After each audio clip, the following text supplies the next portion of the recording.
नमस्कार, मैं विद्याशंकर तिवारी हूं और प्रोग्राम है बात पते की। मुद्दा है कि जो सुप्रीम कोर्ट ने राम मंदिर समस्या का समाधान निकालने के लिए 3 मध्यस्थ नियुक्त किए हैं, उसका अंततः परिणाम कौन होगा और ये कौन लोग हैं, इनका कैसा अनुभव है जो इतनी बड़ी जिम्मेदारी इनको दी गई है।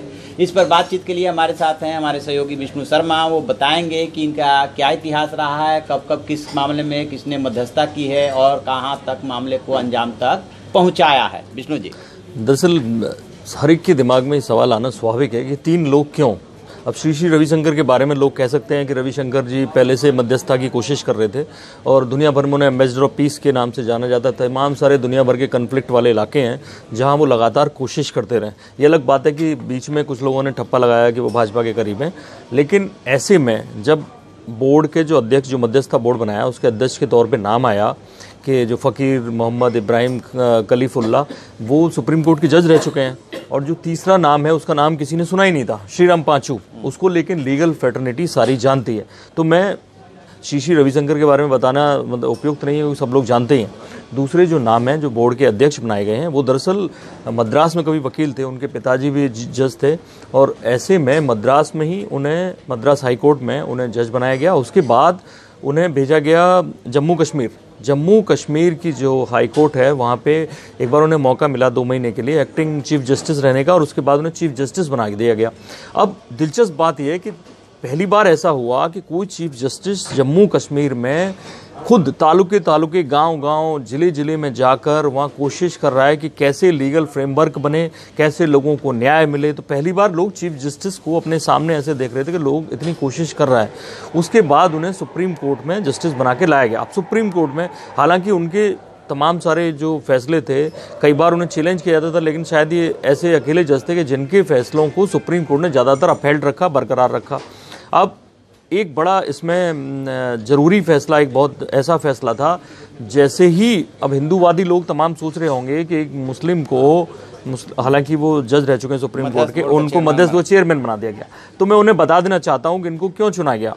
अगर आपको ध्यान हो कि वाजपेयी सरकार में मुरली मनोहर जोशी के दौर में जब वो एचआरडी मिनिस्टर थे, तो एक मामला आया था कि कैसे जो वैदिक एस्ट्रोलॉजी है, वैदिक ज्योतिष है, उसको यूजीसी ने सिलेबस में शामिल कर लिया और तमाम सारी 20 यूनिवर्सिटीज़ में शायद उसको प्रेजेंट किया।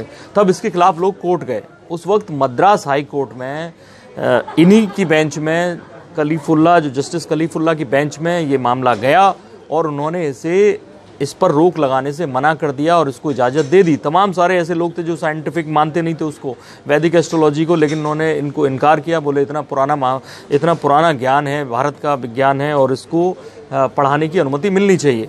तो इससे जब ये भाजपा सरकार में एक तरह से हिंदूवादियों को ये पता होना चाहिए कि वैदिक एस्ट्रोलॉजी का जो कोर्स आज चल रहा है, वो चाहते तो रोक लगा सकते थे।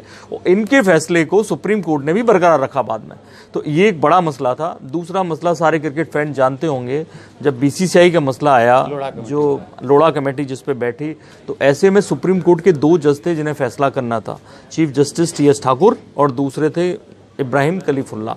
तो टीएस ठाकुर को हालांकि उन्होंने पूरा फैसला पढ़ा, बाद में जो आया, जो भी बीसीसीआई की सफाई हुई, एक तरह से सारी कमियां गलतियां दूर करके तमाम सारे जो निर्देश जारी किए गए लोढ़ा कमेटी से कि जारी करिए, इनको कहा गया। ऐसे में टीएस ठाकुर ने अलग से कहा कि मैं जस्टिस कलीफुल्ला यहाँ बोले नहीं हैं, लेकिन सारी मेहनत उनकी है, उन्होंने इनको क्रेडिट दिया, जो बाद में मीडिया में छपा भी था। तो ऐसे में 2 बड़े मामलों में और अब तक इतनी बड़ी पोस्ट पर रहकर विवादित ना होना बड़ी बात। हाँ, ये बड़ी बात थी कि विवादित नहीं थे। तो इनको इस बोर्ड का चेयरमैन बनाया गया। 2016 में रिटायर हुए हैं। तीसरे हैं श्रीराम पांचू। अब मैं आपको एक बड़ी दिलचस्प बात बता दूं कि तीनों ही लोग साउथ से हैं, तीनों ही लोग शायद तीनों ही तमिलनाडु से हैं।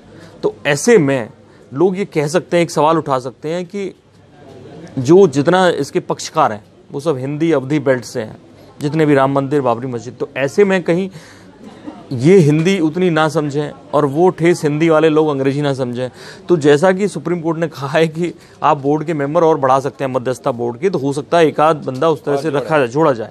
तो मैं आपको श्रीराम पांचू के बारे में बता दूं, श्रीराम पांचू लॉयर हैं, लेकिन वर्ल्ड लेवल पे यानी इंटरनेशनल लेवल पे जितनी भी मीडिएशन की इंस्टीट्यूट है, इंटरनेशनल मीडिएशन इंस्टीट्यूट, उसके भी डायरेक्टर हैं। ये सिंगापुर की एक मीडिएशन का जो बड़ा इंस्टीट्यूट है उसके भी डायरेक्टर हैं। और जो सुप्रीम कोर्ट ने जितने भी बड़े बड़े मामले सुलझाए, एक बड़ा मामला था आसाम और नागालैंड के बीच में एक मसला था, 500 स्क्वायर मील का मसला था, जिसमें इनको मध्यस्थ बना के भेजा गया। इन्होंने वो मामला सुलझाया। एक पारसी कम्युनिटी का मुंबई का मसला था, वो इन्होंने सुलझाया। 2005 में जो कोर्ट ने शुरू किया, जो मीडिएशन चैम्बर, वो इन्हीं की वजह से शुरू हुआ। इन्होंने बहुत मेहनत की। ऐसे में तमाम सारे जो देश में जो ये मानते हैं कि तमाम सारे जो कॉमर्शियल वैल्यू के बड़े बड़े झगड़े थे और या प्रॉपर्टी से जुड़े झगड़े थे, बड़े झगड़े, हाँ, कॉर्पोरेट रिलेटेड, उसमें इन्होंने कई मामले सुलझाए हैं। तो इन्हें 2 किताबें भी लिख चुके हैं मीडिएशन में। इनका मानना है हमेशा से कि सारे झगड़े कोर्ट नहीं सुलझाएगा, मीडिएशन के जरिए सुलझाए जा सकते हैं, मध्यस्थता के जरिए सुलझाए जा सकते हैं। तो ऐसे में श्रीराम पांचू लीगल फ्रेटर्निटी में इंडिया में सबसे बड़ा नाम है मध्यस्थता के लिए, इसलिए इनका नाम जोड़ा गया।